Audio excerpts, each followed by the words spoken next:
Thank you for joining us for another episode of the Awake and Empowered podcast. I'm Ethann Fox, and I'm here with Micheila Sheldan, and we'll be together today to answer some audience questions that have come in on our various platforms. And we are also on Rumble now, so if you want to go there, you can watch our videos without any advertisements. And just recently, YouTube started posting ads to our YouTube channel, even though we have advertisements turned off. So we opened up Rumble so you can view the videos there without any advertising, unless you have YouTube Premium, in which case you can watch it on YouTube as well. So we'll get started with our list of questions, and Micheila is going to read them off, and we'll answer them as we go. Okay. I've been in a state of extreme depletion for several years now and experiencing severe lack in every area of my life. This has created severe depression within me as I have no partner, no family, few friends, no job, no money, no home, poor health, etc. In a recent transmission, the guide said that if you're in a severe state of depletion, you won't be able to manifest what you have previously placed in your cosmic bank account in order to fully live your life. My question is there a way to heal this depletion in order to access our cosmic bank account? You want me to take that, or you want to do that first? Well, it's an interesting question. I think, first of all, I'm not sure exactly what transmission that came from. I'm curious as to if those are the exact words that the guides used or not. But regardless, I think that when we are in a state of depletion, it has more to do not with what's lacking in a material, physical sense, but the vibration and consciousness through which we are perceiving it. So the guides talk about this cosmic bank account, or our soul's divine plan, as being able to be manifested in various dimensions. So I personally think, and we've talked about this before, that if you're meant to go through a period of depletion in any sense or in any fashion, that is going to happen for a period of time. I think the problem is we get stuck in resistance of the actual experience. So we can have had planned a period where we may be struggling with finance or disease or relationships or a variety of other things. But even in the midst of that experience, the vibration through which we experience it is going to dictate how we observe the universe supporting us, because we always do have support from the universe coming in, even if it doesn't appear that way in the areas that we need. So, it's really hard when you're in situations like that. I mean, trust me, I've been there myself with health conditions. I've gone through periods of my life where everything was going wrong. And what the guides came in and told me is that I had to let go of control. I had to totally surrender the things that were going wrong and then exist in the present moment with the possibility that they were temporary and I was moving towards something completely new. And I can tell you, for me personally, that is the hardest thing ever, but 100% works. And I haven't been able to apply it, in a 100% guaranteed fashion, because I'm human. I go through my own challenges. And I think that's truly the point, is we have periods where it's hard to surrender. It's hard for us to let go of control and to try to solve all of the problems for the very purpose of surrendering it all. And that's what we're here to understand. As a matter of fact, I just did a brilliant channel transmission on this right before we started the filming of the podcast for my monthly inner circle, where the guides were talking about how on this planet, we have been trained from such an early age to attempt to control our lives from a place of fear. And so we're doing all of these things while we're not realizing what we're actually meant to experience, even if we're going to be challenged. Because I think it's inevitable that all of us here are going to face difficulties at some point or another, because we came in to create from a foundation of what our ancestors left behind. And it's an unfortunate thing, because we think, well, that's not fair. But every generation before us has done this. So So the spiral of time is going to bring back experiences from before because we're meant to somehow up level them. But it has little to do with the choices in physical that we make and more to do with the vibration through which we make those choices. So the easiest thing to do, I think, when you're feeling depleted is to love yourself anyway. And, the guides talk about this in so many of my courses, that we have to love the one who's frustrated. We have to love the one who's in fear. We have to love the one who's trying to control and incrementally begin to let go of some of the inner dialogue that we're having. I think that contributes to the problem. So for me, on a bad day, that starts with a gentle reminder that this isn't forever. This is temporary. I'm doing the best that I can. And then you incrementally move up from there into, I think, more hope and faith. So when you can't find hope and faith and you're completely depleted of energy, I think you need to be there 100% and take care of yourself and rest, but also be as compassionate and as present as you possibly can with everything that's going on in your mind and all of the feelings that you have about what's happening.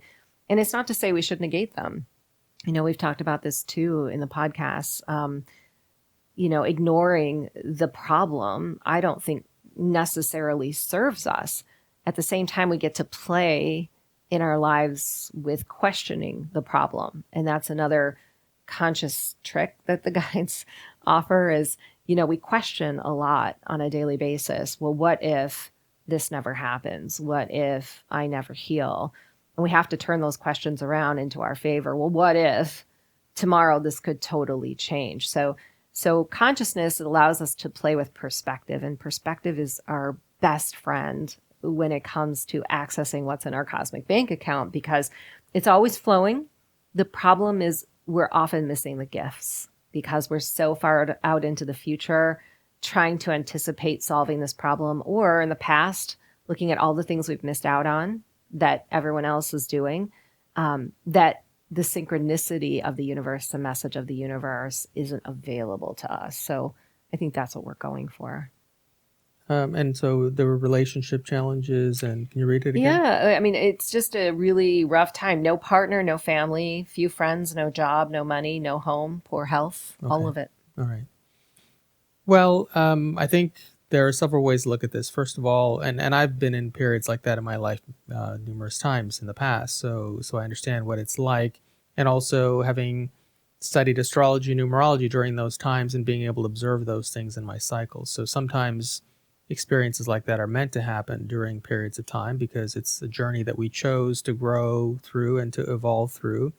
And in hindsight, I can see how a lot of those experiences were beneficial for who I became today and the journey that is ahead. So the problem may not be that these circumstances are how you say they are in your life, but rather your reaction to those things. Because certainly there were times when I was much younger, when I was struggling in all of those areas you're talking about, I didn't have to struggle.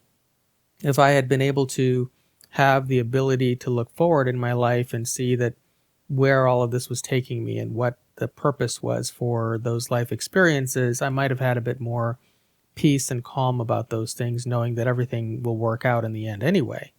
But a lot of times as human beings, we don't have the ability to do that when we're in those experiences. So one thing I would say is it's possible that these things you're describing are in your cycles right now.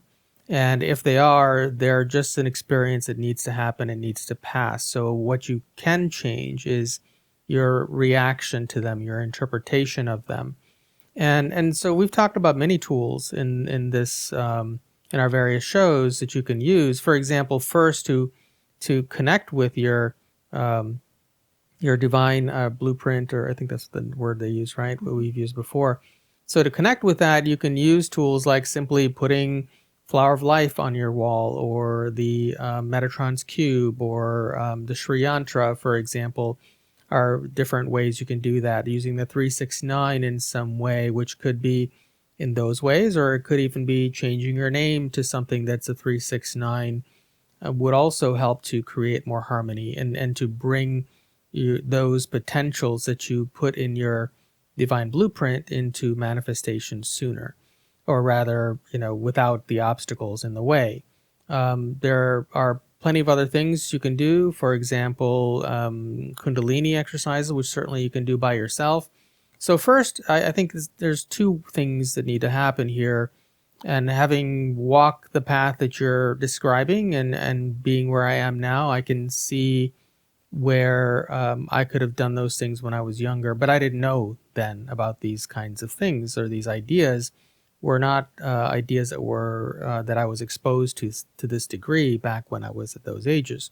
So I think first you need to make sure you're in alignment with your divine blueprint, and those are some tools you can use to create that. And secondly, you need to remove the resistance that's in the way of you bringing those things into being. Understanding that it's possible that what you're going through now is just something that's meant to happen right now for some greater purpose that you can't see from where you're standing, as I, in many times in my life, have also had to experience. But the other part is, so if you're in a place where, let's say, you have certain cycles that are occurring that are causing or creating an experience that's more difficult right now. We all have them from time to time. None of us are able to avoid that in this human experience. But what you can do is, instead of creating more resistance around those things, you need to try to go through them in such a way that you're not creating resistance. Meaning, let's say you go through a period of time where you have no money. You can go through that period of time while struggling and suffering and putting more barriers or resistance in the way of your divine blueprint that maybe will come around when the cycles change. Or you can go through it with a bit more ease and neutrality. And if you can get into that state of neutrality, it will be easier for the divine blueprint to manifest in your life. So what I would suggest is, a lot of times when we're in a state of resistance, we try to get out of that state of resistance by changing our views of the bigger things in our life. For example, you don't have a relationship right now, and financially there are difficulties and so on. And those are big things to overcome. And how are you going to overcome that from where you are now? For example, finding a relationship that makes you happy may not be an easy thing to get to from where you are now, which is no relationship. So instead, consider doing small things that are inconsequential, that you'll have no resistance for, that will create more neutrality in your life in areas that may not be influenced by the cycles right now. So for example, even something as simple as, and I've talked about this before, painting the walls of your environment happier colors, or colors that you like, or even choosing new outfits, or if that's out of the question financially, maybe a bouquet of flowers, or little things that cheer you up and that create a state of neutrality. It could be watching a comedy if that's something that you enjoy. And try to stay away from things that create more heaviness and more resistance. It's not necessarily that you shouldn't face the obstacles in your life and try to work through them, but rather, when you work through them in a state of resistance, you just create more resistance. So you want to try to fill as many of your moments as possible with states of neutrality and more positivity and optimism, and that's going to create a situation where your divine blueprint, whatever it is, when the time is right in your cycles, will flow more freely through to you because you created neutrality, even if the areas you're describing are still stuck. So that's the way to go through life, no matter what the circumstances are. Try to create environments and circumstances that make you happy. And it doesn't have to be expensive. It could be even going for a walk in nature if that's something you enjoy. Certainly a lot of people throughout our history have described how living in the woods for a period of time completely changed everything for them, and they came back a changed person. It's because in that environment, you can create more neutrality, because being in nature creates that anyway. And secondly, you're away from all the pressures of your life and the obstacles and social media and all of these things that are just adding more resistance. So it doesn't have to cost money. It could be very simple, and it could be a lot of small things in your life that you're changing that make your life have less resistance and more positivity. And then as time happens and cycles change, those opportunities will manifest more freely for you when the time is right. Next question is, will the Schumann resonance change permanently over time or stabilize at a higher resonance? Or is it a more fundamental fact of Gaia's consciousness? I do understand that it isn't an exact frequency, that it changes moment to moment. Rather, my question is about its tendency to stay centered around 7.8 hertz. I can add some insight based on my channeling, and that is, yes, I believe it will stabilize at a higher resonance eventually, and that's actually what it's attempting to do right now. The reason I say that, and this is, coming from the guides in the book that I channeled, is that they say the Schumann resonance is a capture. So within Gaia's core, there is an acoustic sounding board that picks up on the magnetic vibration of every living being and consciousness upon her, and then echoes it out in one sonic capture. So if consciousness raises on the planet and we become more highly magnetic vibrational beings, that is going to have an incremental effect on the Schumann, according to what I personally understand. So this is an interesting question because it relates very much to what I've talked about in the past, or even we did the demonstration with the EMF the other day, or the other show, and the what we demonstrated there was Micheila's device. What was that called again? The NES. The NES, yeah, the NES device produces a frequency that neutralizes electromagnetic radiation in the space. But when we use a scientific testing meter, it still showed EMF in the space, right? So the science shows one thing, and the NES is doing something else. And it's similar to what we discussed about stones like shungite, for example, which have an EMF protection property. But shungite also would not change the reading on the scientific instrument. So we're dealing with a scientific instrument which is rooted in third dimension and a concept that is higher dimensional or multidimensional.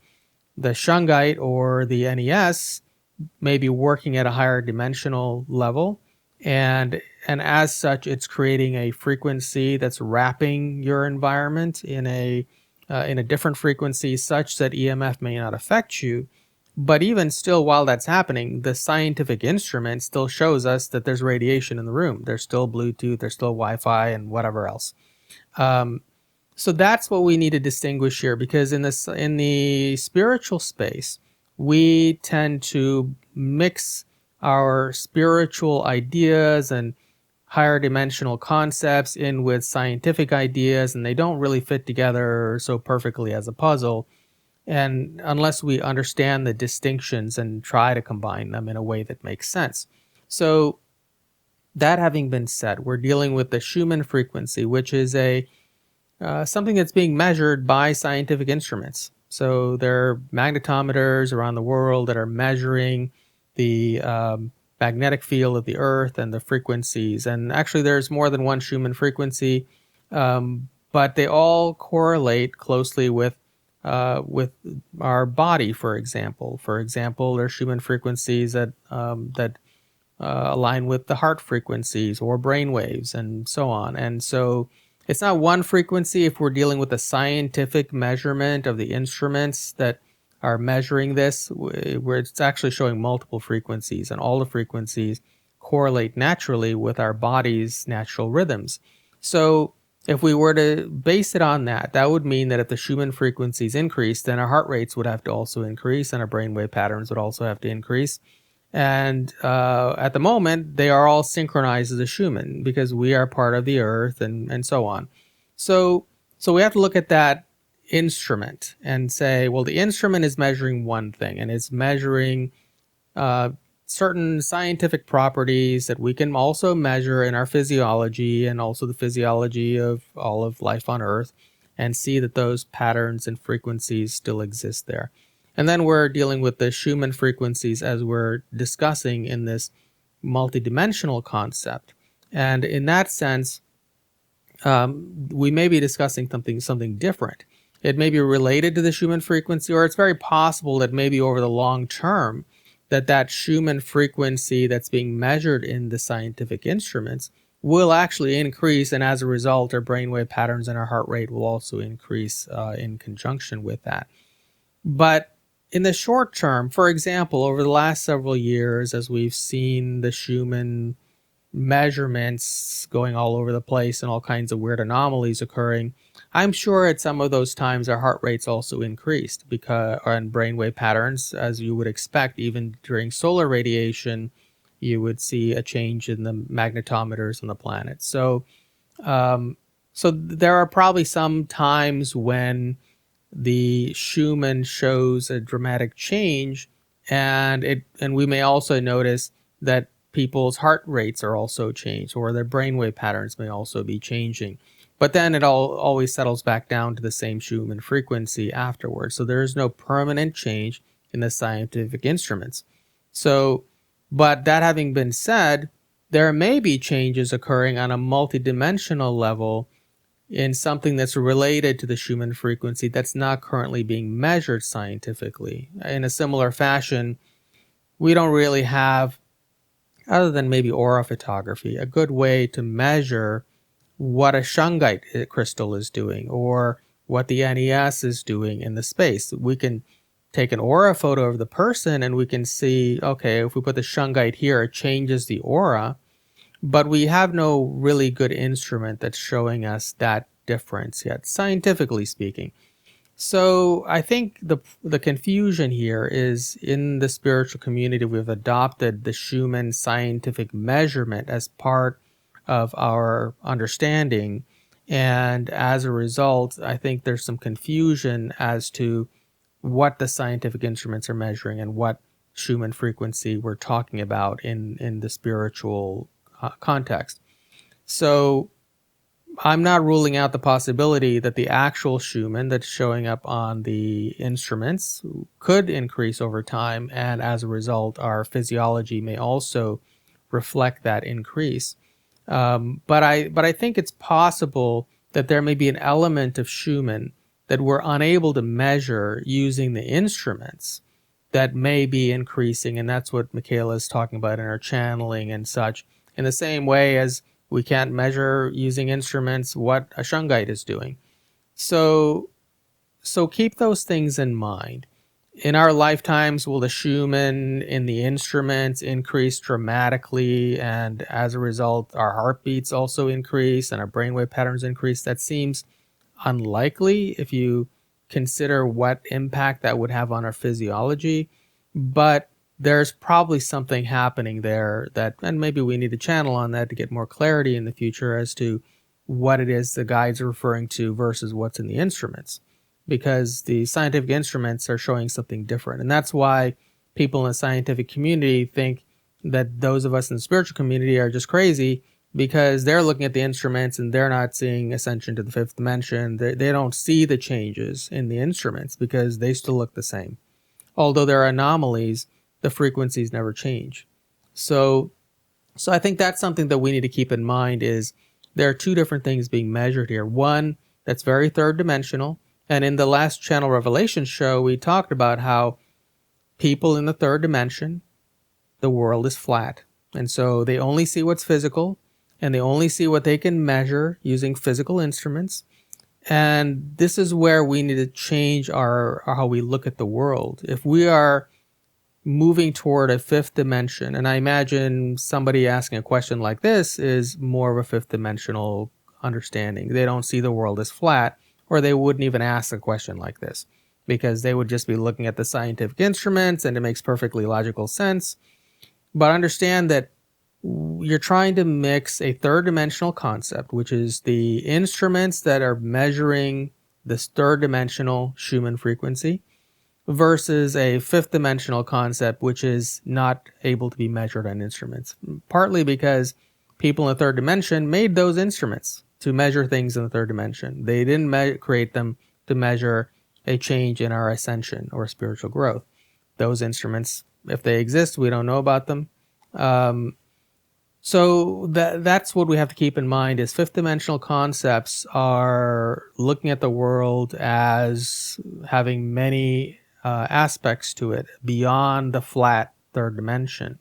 And so we may be discussing ideas here about the increase of the Schumann that are incongruent with third dimensional ways of looking at the world. Ultimately, we have to do both, or else we have half of an understanding. We may understand fifth dimensional concepts and not at all understand third dimension, which I think is more prevalent in the spiritual community, where we tend to look in the fifth dimensional or multidimensional perspective and have no groundedness whatsoever, and therefore we have no understanding of third dimensional ideas. Yet we're living in a third to fifth dimensional world, so ultimately we need to blend both of these concepts and understanding to really get a grasp of the world that we're living in and transition it to this higher perspective. Yeah, I have some personal theories on that based on what I've channeled in the book, and we should channel about it in a Channel Revelation show. But I think it's interesting that the Schumann, the instruments measure heart and brain waves, correct? Because in the book, what the guys... Well, they measure Schumann, which the heart and brain waves match, essentially. They're not measuring the heart and brain waves directly. They're measuring the Earth's Schumann. Right. But it just so happens that our heart and brain waves match that. Exactly. Yes. And so in the book, what the guides are saying is that the purpose of the Schumann resonance, the purpose of the resonance, is to help maintain oneness within an entire race. So if we aren't really unified as a human collective and we're working towards that, and we do kind of come into a more conscious fifth dimensional reality where the idea of oneness is being implemented in real, physical ways, it might not necessarily mean that our brain and our heart beats are increasing so much, is that we are becoming a stronger and unified one collective and raising the bar of that field. Do you see what I'm saying? I don't know that. I would love to hear that from the guides, but that's my take based on what I've channeled in the book. Well, I mean, the Heart Math Institute, I think, has the most magnetometers on the planet measuring the Schumann. Right. And they talk about how the Schumann creates heart wave resonance. Right. So because of the Schumann, we are all synchronized in our heart rates. Now, obviously, sometimes our heart rates increase or decrease, but ultimately we all settle in the same range. Right. So, and of course, if there's solar radiation or other kinds of electromagnetic effects, it will affect our heart. But on the whole, we settle back in the Schumann range. So it is a coherent field that the Earth is emitting or projecting or is reacting to, and ultimately all of our hearts synchronize to that. I guess the question is the Earth creating that field, or are we creating that field through the Earth? And that's, I think, the difference in the concepts, right? So they're measuring a field that is assumed to be coming from the Earth, where in the book, what the guides are saying is every living thing on the planet is creating that field. Mm-hmm. And the Earth is just echoing it back to us, which is a whole different way of looking at it, right? So, which is, again, the difference between third dimensional instrumentation and a multidimensional understanding, right? Or higher dimensional understanding, because you're saying that every living being is creating this, which is probably the truth. But scientific instruments and the scientific community cannot conceive of that idea. Sure. Yeah. They couldn't possibly conceive that us sitting in this room and our heart rates are causing the Schumann frequency to change or to reflect differently on these instruments, right? They have an easier time comprehending that, these scientific instruments are measuring the Earth, and it just so happens that our hearts synchronize to that. Right. So this is where, again, I think this question's a great question, but it brings to light the prevailing issue or challenge that I see in the spiritual and the third dimensional scientific community, which is neither one can see the other's viewpoint, and they're both creating interpretations and instruments for measuring and doing things that the other one cannot comprehend. Right. And we're trying to take the other one's instruments and make it our own when we can't really do that because their understanding is totally different. We're living in two different realities, yet we're trying to use the rules of the other reality to interpret ours. And I think that's where the confusion comes in. Ethann, you say you are not sure if the virus actually existed. A channel I trust said that the virus had escaped, even accidentally, from the Chinese lab that is located right next to where the virus was found, and that the close-by existence of such a specific lab should have been the smoking gun for everyone, common sense-wise. He also said that the only first wave of infections and deaths were actually due to the virus, and that the following waves should be classified as usual influenza, not the virus. All right. So I look at things from a blend of both understandings. I try to look at the third dimensional aspect, and I also look at the multidimensional understanding. And I also use a little bit of rational, level-headed thinking. And I read a ton of books and also watch a lot of videos on different topics. And my book subject material can range from the medical to biomedical to ancient civilizations to anti-aging, all kinds of topics. So my understanding comes from all of these things and with an element of rational thinking blended in there. Now, I would suggest if you can, for a moment, and I know this is a topic that most people cannot be open-minded about or separate their biases from and be open-minded to different ideas.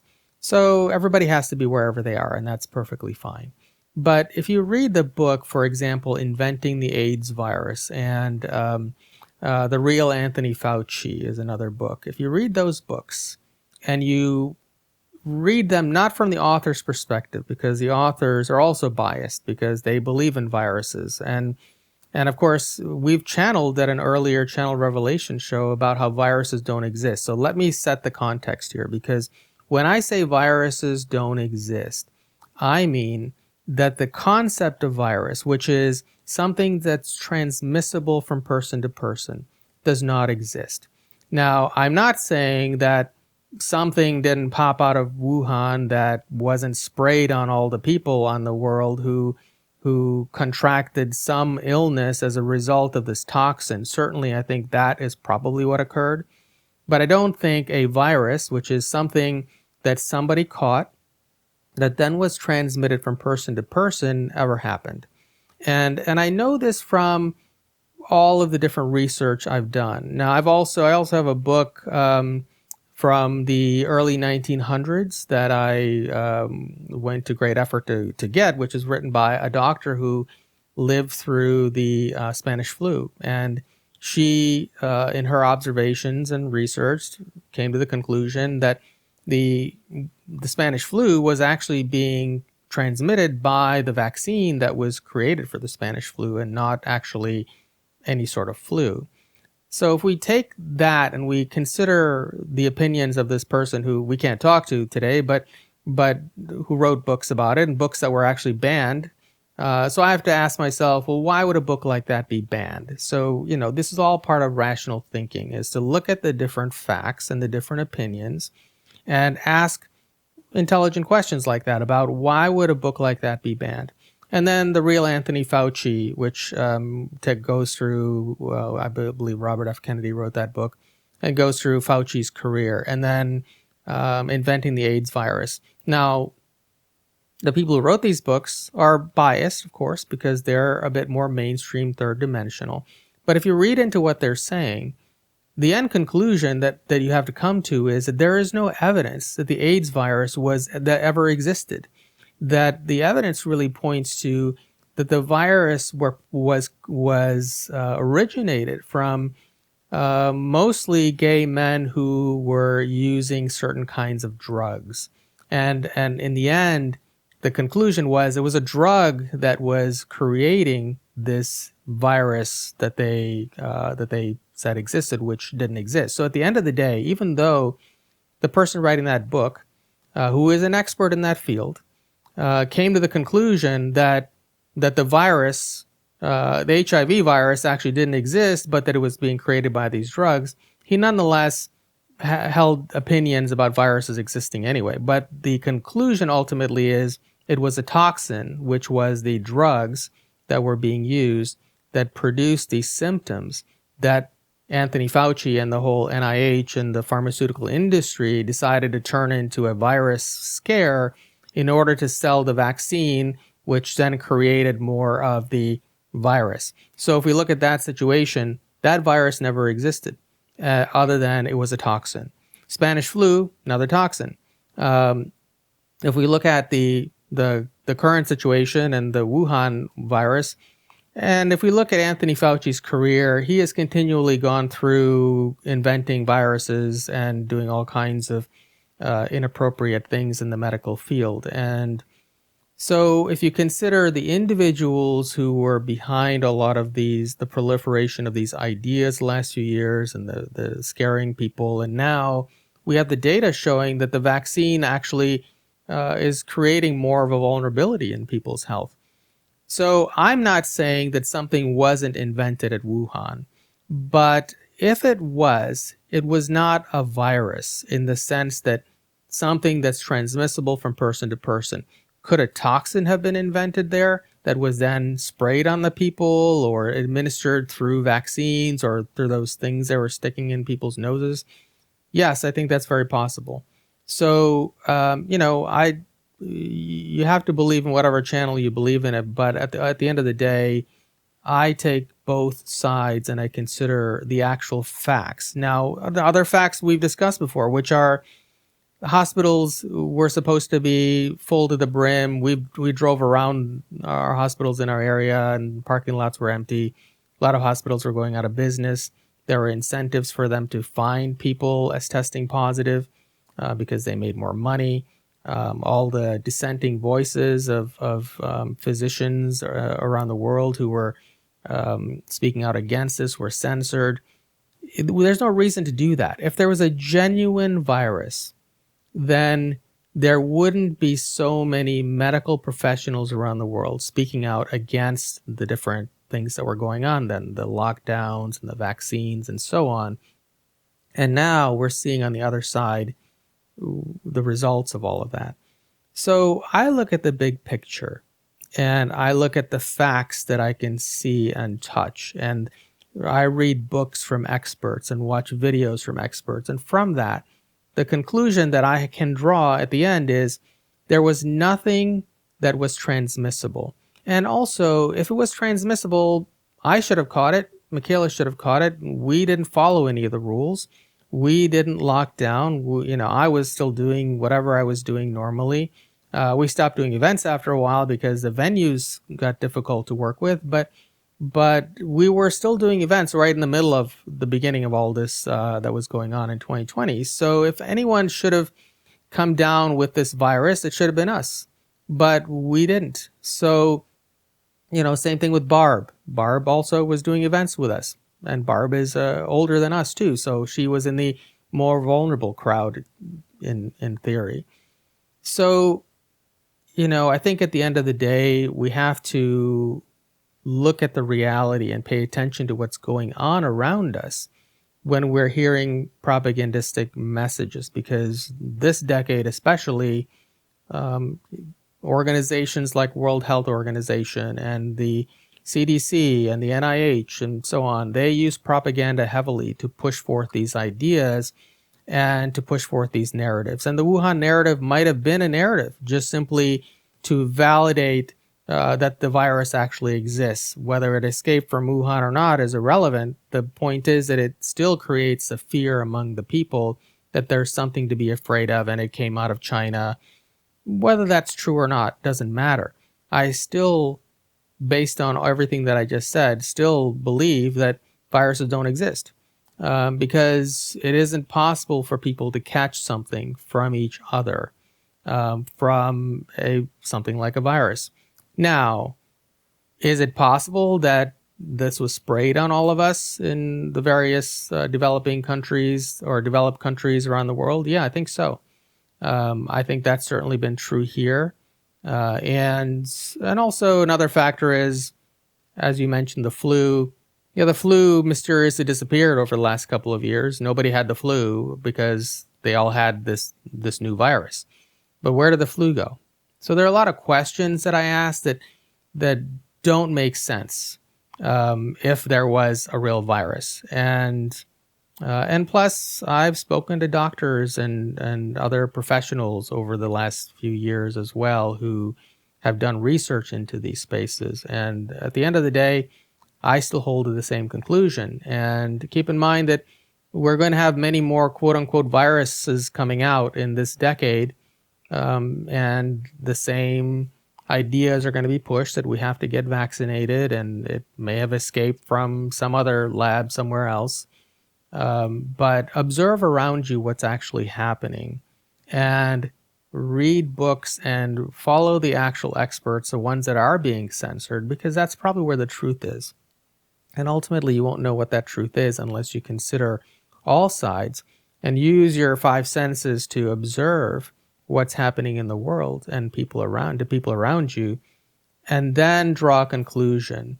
But as far as I can tell, from the scientific basis, and again, I'm not talking about propaganda, I'm talking about actual science, books like the Fauci book I mentioned, or even the Inventing AIDS virus book, the science all points to that the whole idea of viruses and vaccines was created by the NIH in particular in order to create a pharmaceutical industry where they can continually churn out people and make more and more money. But prior to that, actually, if you read those books, you'll find that they couldn't actually get enough viruses to show up in the beginning when the NIH first came out. The NIH was on the verge of being shut down because people were just not getting sick until they started creating things to produce an artificial effect or result that there was a virus when there wasn't, and creating these narratives that there were viruses. So ultimately, institutions like the NIH actually created what we think of as viruses today. And now they perpetuate that idea by continually coming up with new viruses for us to be afraid of, and probably creating toxins that they're putting into our environments in order to make us sick, and then producing vaccines to cure what they did to make us sick in the first place. So I would say pay attention to those things going forward. And, I can't speak to whatever this channel is saying. Again, I always say I take channeling and everything in the spiritual community, and I've put it through my concepts and understanding of everything I study and read, and to see if it makes sense. Because if you can't validate channeling, you can go to 10 channels and they'll tell you 10 different things. And even if it's somebody who is highly credible or well known, doesn't necessarily mean they're always right. And you've got to make sure you compare ideas and validate these ideas before you can find out where actual truth lies. So that's what I would say to that. Yeah, I just want to add a couple of points. And I can't remember the name of the book or the author's name. I think it has the word rainbow in it. But there was a brilliant author who went back and studied every pandemic that's ever happened in history. And it has aligned with an incredible increase in electromagnetic fields. And so what the guides have said is what the virus is doing in our body is it's detoxifying some foreign substance that should not be there. And we had the implementation of 5G right around that time. So to have everyone sick with a virus, it makes total sense. But also, I don't know who this channel is either. But what I want everyone to keep in mind as a channel myself is that I personally think that you can pull information from any dimension that you choose. And certainly this story, Wuhan story, played out. I mean, we don't exactly know what happened there, but it's still being discussed. It's being debated in Senate hearings and all that stuff. So I I don't think it's necessarily wrong. At the same time, right, we can pull information from a different perspective and we can add to the story. So I think channels are pulling information about this from different dimensions and from different sources, and it's going to show up a little bit differently. Yeah, and speaking to the electromagnetic radiation, I mean, that's a toxin, and what Micheila is saying is true. Every time in our history, recorded history, when the electromagnetic radiation on the planet went up, we noticed some sort of illness, epidemic, pandemic, and so on. And so if we look at this rationally, and this is what I want to try to encourage all of you to do, is to look at things rationally and look for the actual facts. Facts not necessarily being science, but facts meaning we went to our local hospitals and the parking lots were empty. That's a fact. And if we're hearing in the news that hospitals are full and everybody's sick, then that fact doesn't make sense. Millions of people are dying, but I don't know anybody who died in that early stage when everybody was saying that in the media. That's a fact that doesn't make sense with the narrative, and we have to really try to do that during this time. Now, another fact that Micheila mentioned is, well, as I mentioned before, March of 2020 was when all of this craziness started, and coincidentally, that was when our president at the time decided to approve 5G to be rolled out in the U.S. Well, my thought and another fact is, if he was genuinely concerned about a pandemic happening in the US, would the first thing that he does be rolling out 5G? Or just prior to that, in the previous year, there was a lot going on in the news about Huawei, which is a Chinese company, and the rollout of 5G in China and their various markets around the world. So there was a lot of stuff going on about that then. And I think that we have to consider that as another fact. What are the chances that 5G would come out at exactly the same time as all of these things are going on in the world? And of course, the previous November in 2019, Event 201, Bill Gates funded project to figure out what to do if there was a global pandemic. A lot of coincidences here that I think we have to take a look at and see that things don't make sense, what was presented in the narratives that we heard in the mainstream. So my opinion is still based on everything that I've seen over the last few years and books I've read and research that I've seen as well, and even research now that's coming out afterwards to the effects of the vaccine on people who are still alive today and dealing with those problems. It seems clear to me that there was no virus, but there were toxins, no question about it. Could have been electromagnetic, could have been 5G. It could have also been things that they were spraying in China. Certainly, they spray a lot of chemicals there during the last few years when they shut everything down. And even in our local area, I heard a lot more jet traffic at night in those years as well. So I think these are factors to consider. So I would say, if another pandemic happens, you don't have anything to worry about from the person next to you giving you something, which is what a virus is. What you have to worry about is what kind of toxins are in the environment. And those toxins, certainly you could have some sort of an issue with that if your body is not functioning optimally.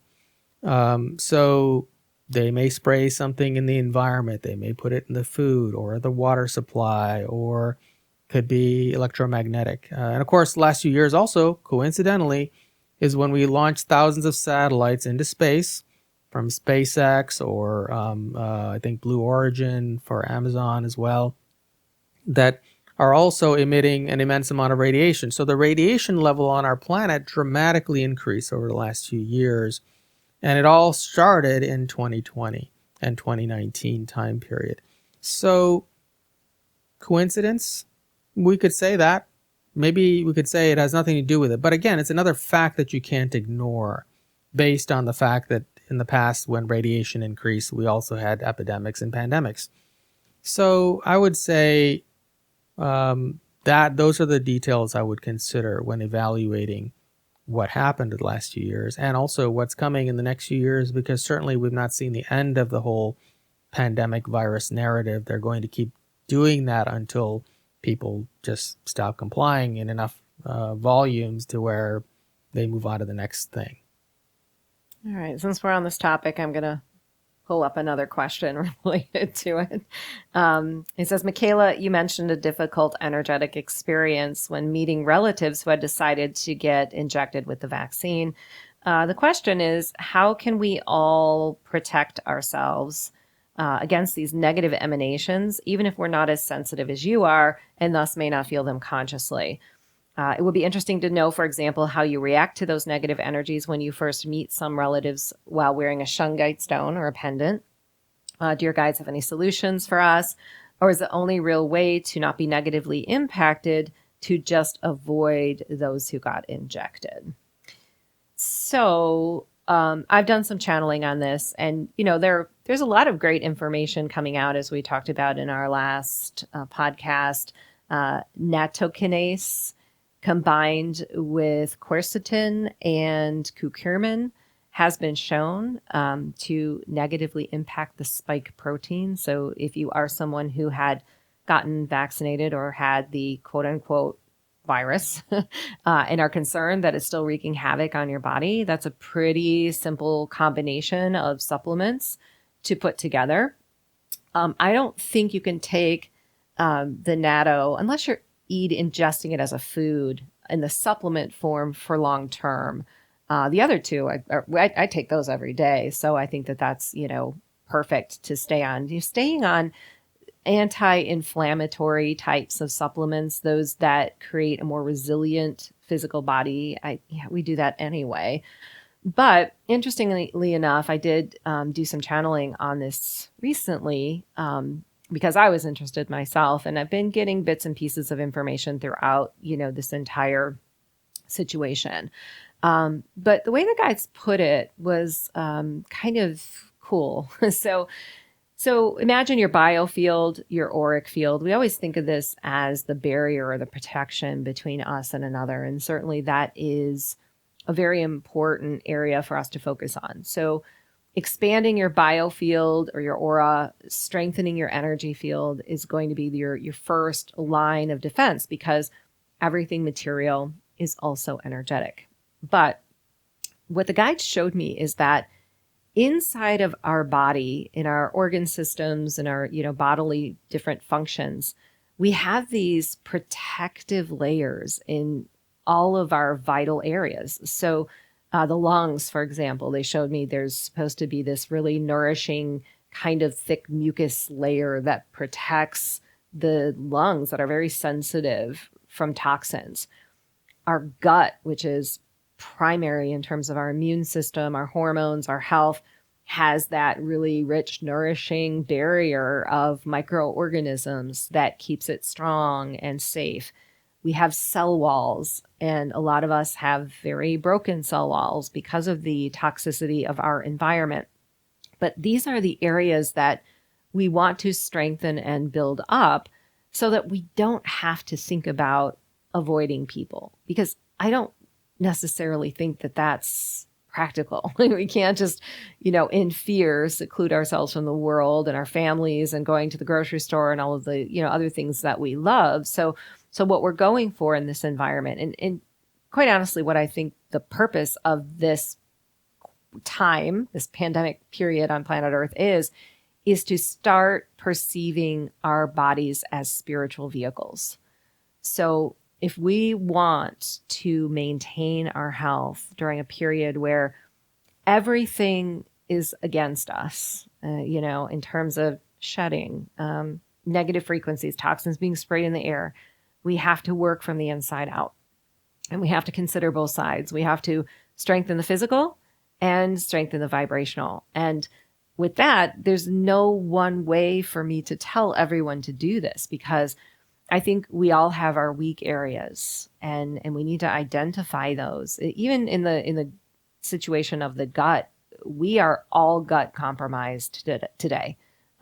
Every one of us, we came up in a toxic soup. Many of us got vaccinated. All of these things have destroyed. We've taken antibiotics. We've eaten antibiotics.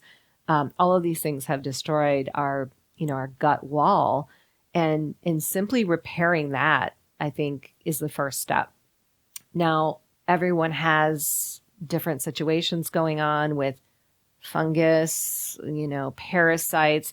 Those are things I think individually you have to seek out a professional, someone who's naturopathic and able to really focus with you on getting rid of the things that are causing harm so that you can do the work and maintain what you're doing, because it doesn't help to do all these really good things for your body, but then have organisms in it that, are taking all of your nutrients or, eating up all the supplements, and they're not getting properly distributed. So I think that is the solution. It's not an easy solution. I know we all want that one quick fix, where we can just wish it away or intend it away.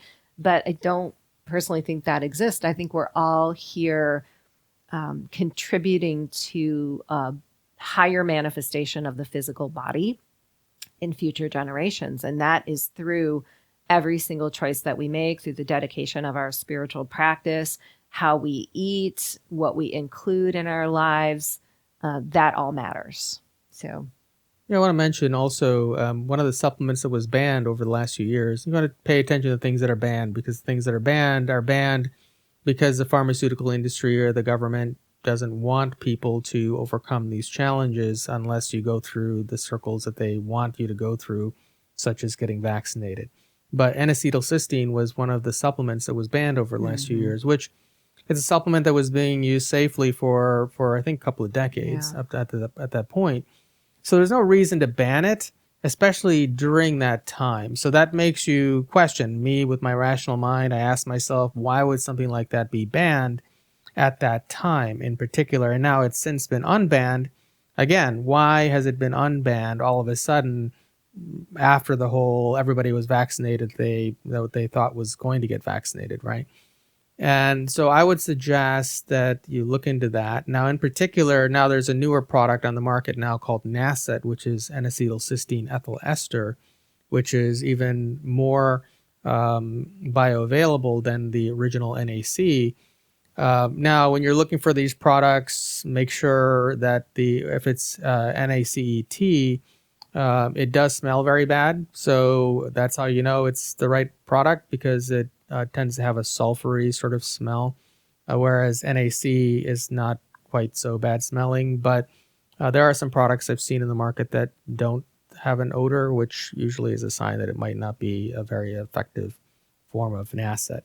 So I think to maintain your body's optimal health, especially with the various viruses that are going to be coming out over this decade, and even during flu periods this winter we're going into, we're starting to already see the propaganda coming out about lots of new viruses, or swine flu, I think was one, right?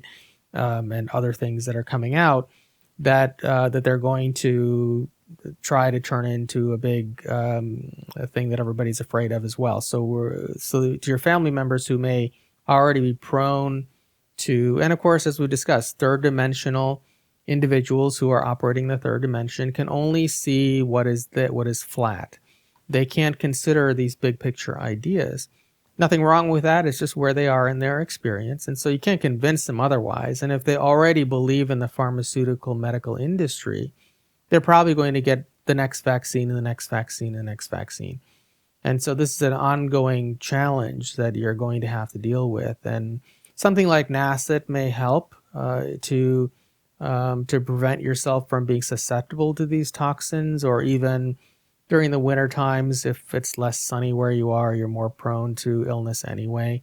I think that's where the flu actually comes from, is just that in most areas where flus are prevalent, we have less sunshine in the winter months as well. So our bodies are not as strong as in the summer months, which may also partly be why Bill Gates wants to dim the sun so that we have less sunlight on the earth.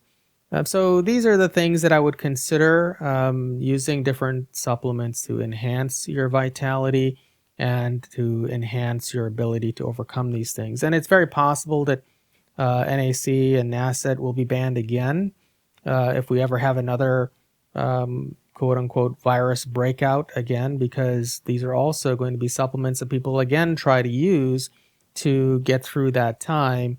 And any supplement or product or health regimen that actually works is going to be suppressed and censored and banned during those times. So this may be something you want to keep a little bit of stock of. I certainly have it myself to ride out those times as they come, or even just as a daily supplement, I take NASET. So something to consider. As a single woman who did not get the vaccine, I'm worried about being intimate with a man who has received it. Is there any danger in this? Secondly, I find that all the people I know who received the vaccine continue to be asleep despite so much truth surfacing on a daily basis. I often wonder if there's some sort of mind control occurring to keep them asleep. Am I off base with this? So first I want to add from the previous question that I didn't say, which I think is actually good news, is that in terms of shedding, so shedding through the skin from vaccinated to non-vaccinated people, what the guides have told me is that, this is, we're using the word vaccine, but this is a gene therapy. So let's make sure we're making the distinction. And because of that, as it is coming through a human body and being shed, it is less in its potency than if it is injected into you, right? So first and foremost, that's good news, because if you are strengthening all of the biofield and all these various bodily systems and the protective barriers that are put in place for that purpose, then we don't have to worry so much about that. But certainly, if we're sharing genetic material with another, no question, that is going to be far more potent in terms of transmission. So would I be concerned about that? Absolutely. And I think in the case of relationships,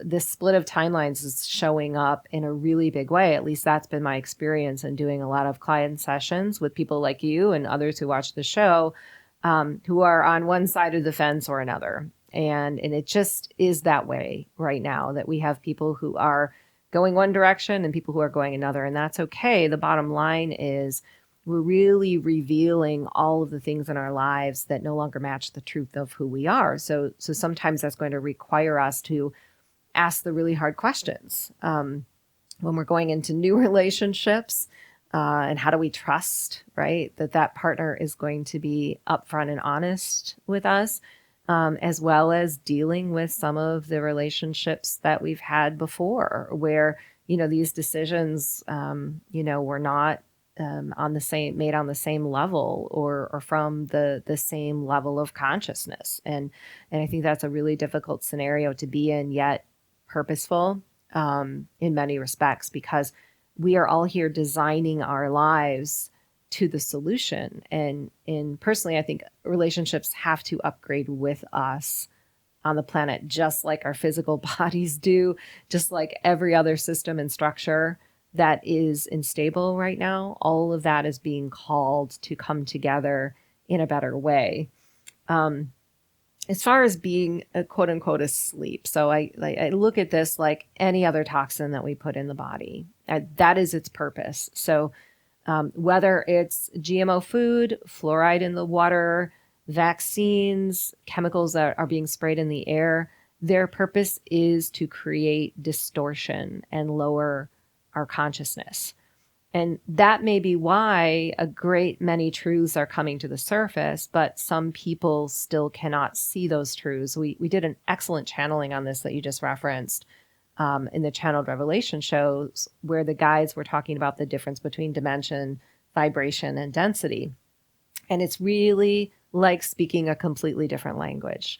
And I equate it to vibration because when the guides talk about the Akashic records, for example, they will say, we only have access to information to the level that we've achieved as an individual, in terms of our personal lives. So we can pull in wisdom, energy, information from anywhere we want. But unless our consciousness is able to interpret that and make use of it in a really purposeful way, there's no reason for us to be able to see it, reveal it. So nothing can ever be hidden, because our consciousness and our vibration will pull it to the surface the second we match what we need to know. And that goes in reverse. So there are a lot of people who they aren't necessarily interested in raising consciousness or vibration, and their toxic load is creating a lot of density physically and energetically. And because of that, they are not seeing the same reality that we are. And I think that is not exclusive to the vaccine, but the people who probably chose to get it are also dealing with a higher toxic load in other areas. And I'm trying not to make this sound judgmental here, but, once you awaken to these ideas, there is a certain responsibility to follow the path of that truth. And, we've talked about in past episodes that consciousness and spirituality aren't necessarily the same things. We can walk down a path of spirituality and be very curious and involved in a lot of different spiritual activities, but it doesn't necessarily mean that our consciousness has raised to the point where we see the world the same as anyone else, nor are we going to make the same decisions. And the split of timelines that we're in is just evidence of that. But I use this analogy all the time. The guides say it's sort of like a rubber band that's being pulled in two different directions. At one point, it's going to snap and break. And that bubble is really about to burst, where I think it's bursting already, to be honest. That's why transparency is what it is. That's why, for many of us, it's so clear, what's going on in the earth right now, and others it's not. But I have hope, because I think we wouldn't be seeing the breakdown of society in many different aspects the way that we are if we hadn't become the conscious people to actually witness it take place. So, as I've said on previous shows, the more you become conscious, the more inconvenient choices you have to make, because we're living in a world that is between third and fifth dimension. And a lot of the constructs here and a majority of the people here are still very much in third dimension. So you have to learn to walk in that world without being oppressed or held down or held back by that world. And that requires making a lot of inconvenient choices. As for me, I make a lot of inconvenient choices in my life that most people would not make, because with this new understanding and awareness, I realize that there are certain things I don't want to participate in, and that would just be adverse to my optimal experience as a human being. And so if at this point in my life I was in your situation where I was single and wanting a relationship, unfortunately, that I would just have to choose to be alone during this time, because the consequences of choosing to be in a relationship with somebody who is vaccinated at this time would not be worth it for me. And then the other factor is, well, how do you really know if someone isn't vaccinated if they say they're not? And I think the underlying issue here is, in society, we've gotten into more of a dating mindset as opposed to a relationship mindset.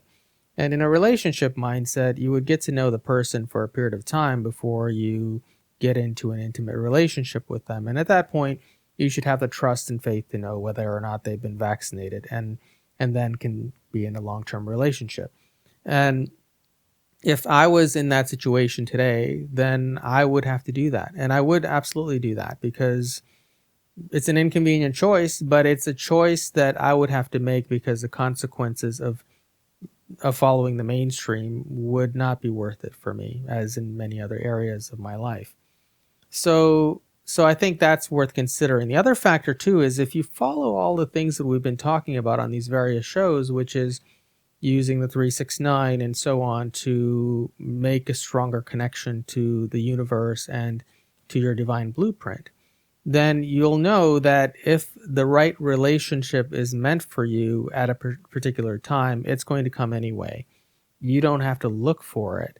You don't have to force it. You don't have to be with somebody who's vaccinated because you're afraid of being alone, because you can't undo what is set for you in your divine blueprint. If the ideal partner is there and they are of your mindset and consciousness and they're not vaccinated, they're going to be there.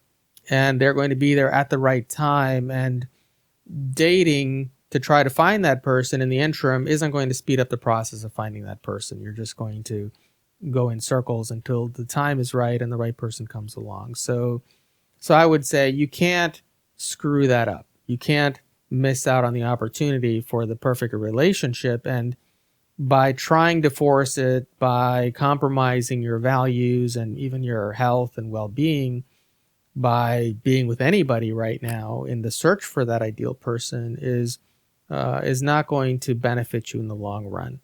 So I would say, as hard as it is to make that choice, that would be the choice that I would make today.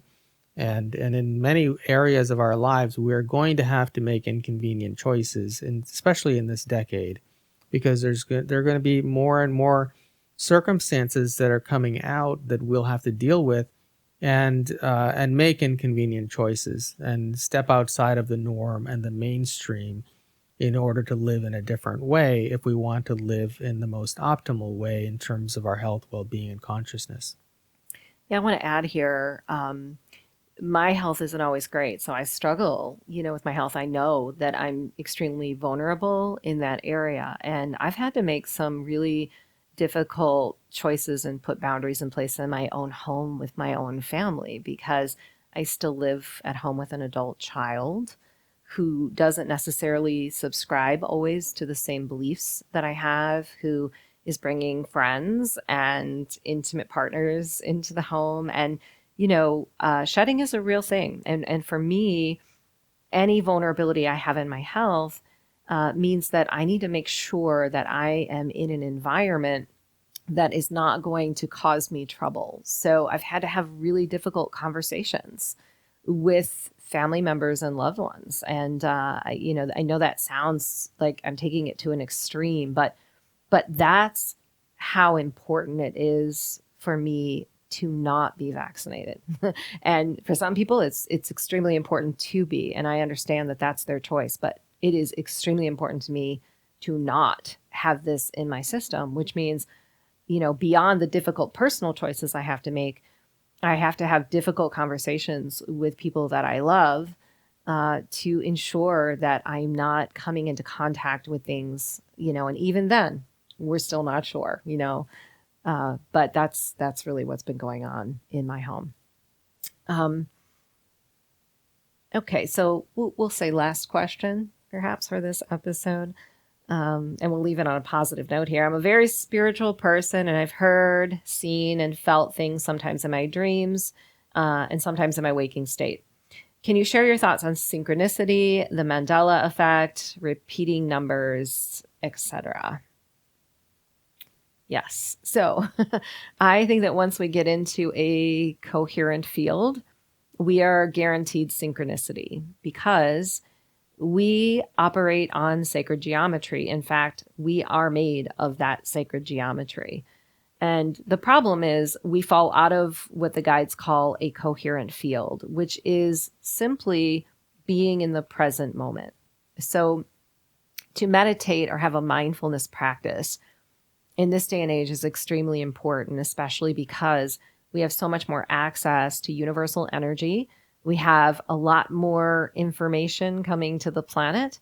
And if we tune in and we're able to stay in the present moment, synchronicity happens very easily. And that can be having a thought that you need something and then literally seeing it fall into your hands. I've had this happen so many times where I've been meditating and then I got up and thought, gosh, it would really be nice for me to find a handyman to fix that kitchen sink issue I have. And then literally went outside to take a walk and saw a handyman truck pull up right in front of my face. So that's what synchronicity is. But on a greater scale, I think that we come to Earth 100% supported. So everything that we need, we are meant to receive, but not in the way our minds get wrapped around it.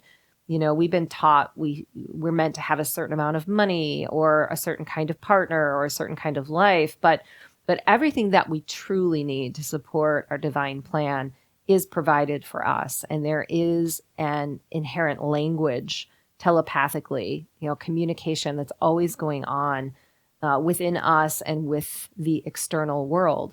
Even in the recent transmission I just did on soul contracts, the guides were explaining that we're all here together orchestrating this unified field, which is source. So we think the source field is just working for us. It's just providing us things, but we forget that we're also a part of that source field, here to provide others things. So synchronicity works both ways. We're not just here providing for ourselves, but we're here providing also for others. And to tune into that is like the magic of the universe. It's really our divine birthright. But I do think it takes a lot of practice. And, you know, I even fall out of that present moment mindfulness synchronicity. I think, you know, it's the nature of the world these days to get wrapped into all of the things that are taking place and the responsibilities and the service that you're doing, and then, you know, forget to practice. But when I practice, it's pretty golden. Mandela effect. Well, let me take repeating numbers first, because I think repeating numbers ties into synchronicity and coherent fields perfectly, because repeating numbers are a synchronicity. They're a part of our coherent field. And a lot of channels and, you know, people put various descriptions around repeating numbers, like 111 means this, 1, 2, 3, 4 means this. And you can look those up and have a lot of fun. And I think sometimes they can be helpful in terms of, you know, what's going on in your life. But what the guides taught me is that when you exist in a coherent field, you're always going to get validation of what you need to do. So when you see a repeating number, the idea is to pause and to reflect on what you were just doing, or especially what you were just thinking. So for example, I might be driving down the street and thinking, oh, man, I don't know who I am. I can't do this. I can't be a channel in the world. Nobody will believe me. My work really stinks. And see 1111. And what the guides say is that's the universe saying, catch that thought, because that's a pattern that you're running that you need to change. So you have this momentary opportunity to validate the opposite. But the opposite also applies. So you might be driving down the street and you might be thinking, wow, you know, I feel really great. My body is healing. My future is bright. Things are really going my way. And you'll get that 1, 2, 3, 4. And that's the universe saying right on. Yeah. Like what you're saying is right. So it's an opportunity for us to catch the patterns. I think the good patterns and the bad patterns, and either affirm and validate them or somehow contradict them such that our vibration matches what we want, right? Mandela effect is a fun one as well. And I can break it down to a really simple explanation. So when we're moving between dimensions, the material that we possess or we think we own, but we've actually created, it all has to come along with us into the next dimension. So for us to move into a higher dimension, that means we've completely changed. Something about us has changed: our consciousness, our vibration, our identity. A lot of us are experiencing that today. We feel like we're walking in completely different lives. I know that's been the case for me. You know, to do this channeling work that I do, my entire life fell apart. I'm like a completely different person, and I'm walking in a new world. But it isn't just the understanding of self, but everything that you've created that has to alchemize. And so the guides explain it like taking a puzzle, breaking it apart, and having to put the pieces back together. So this puzzle might have 1 million pieces, and there's this incredible landscape on it, and that existed in the third dimension. Now you move into the fifth dimension, you take all of those pieces and you have to reassemble them. And the guides say sometimes the puzzle doesn't look exactly the same. These million pieces, some might not fit perfectly. So there's this kind of skip in time where something material came along with us, but it looks just slightly different, or we remember it slightly different than it was before. So it works with material, but it also works with our memories of the past. They reconfigure with us into a new dimension and a new vibration. And so we reassemble the pieces. And sometimes that means a family member remembers something completely different than we do.